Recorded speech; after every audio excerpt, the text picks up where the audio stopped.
The fourth planet belonged to a businessman. This man was so much occupied that he did not even raise his head at the little prince's arrival. "Good morning," the little prince said to him. "Your cigarette has gone out." 3 and 2 make 5. 5 and 7 make 12. 12 and 3 make 15. "Good morning." 15 and 7 make 22. 22 and 6 make 28. "I haven't time to light it again." 26 and 5 make 31. Phew. "Then that makes 501,622,731. 500 million what?" asked the little prince.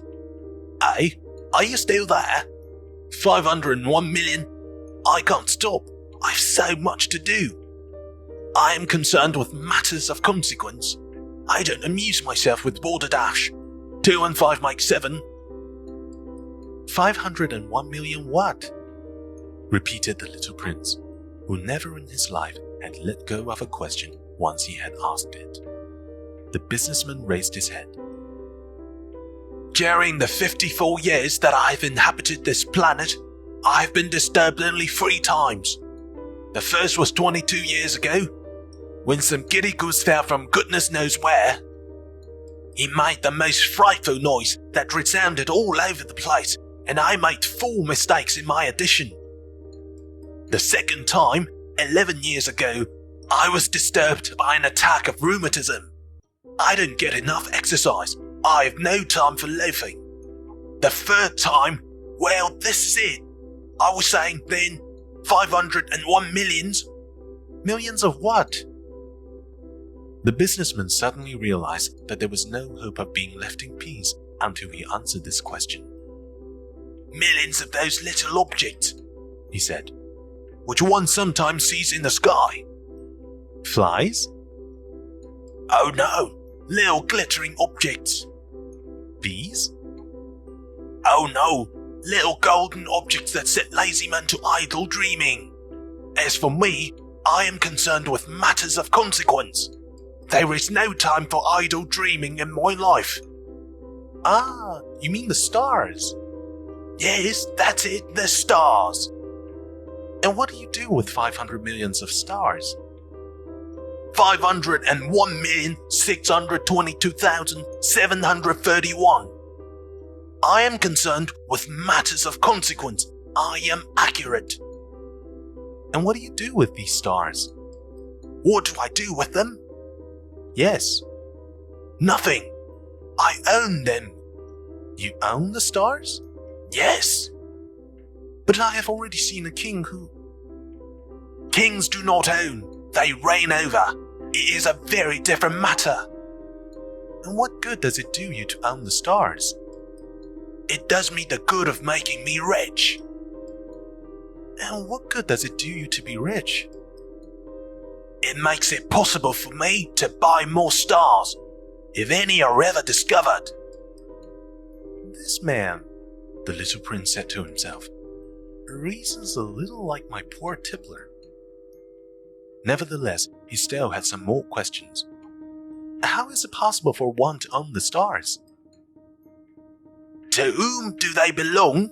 the businessman retorted peevishly. "I don't know. To nobody." "Then they belong to me, because I was the first person to think of it." "Is that all that is necessary?" "Certainly. When you find a diamond that belongs to nobody, it is yours. When you discover an island that belongs to nobody, it is yours. When you get an idea before anyone else, you take out a patent on it, it is yours. So with me, I own the stars, because nobody else before me ever thought of owning them." "Yes, that is true," said the little prince. "And what do you do with them?" "I administer them," replied the businessman. "I count them and recount them. It is difficult, but I am a man who is naturally interested in matters of consequence." The little prince was still not satisfied. "If I owned a silk scarf," he said, "I could put it around my neck and take it away with me. If I owned a flower, I could pluck that flower and take it away with me. But you cannot pluck the stars from heaven. No, but I can put them in the bank. Whatever does that mean? That means that I write the number of my stars on a little paper. Then I put this paper in a drawer and lock it with a key. And that is all? That is enough, said the businessman. It is entertaining, thought the little prince. It is rather poetic, but it is of no great consequence.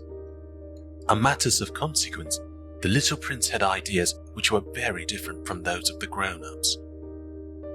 I myself own a flower, he continued his conversation with the businessman, which I water every day. I own 3 volcanoes which I clean out every week, for I also clean out the one that is extinct. One never knows. It is of some use to my volcanoes, and it is of some use to my flower, that I own them. But you are of no use to the stars. The businessman opened his mouth, but he found nothing to say in answer, and the little prince went away. The grown-ups are certainly altogether extraordinary, he said simply, talking to himself as he continued on his journey.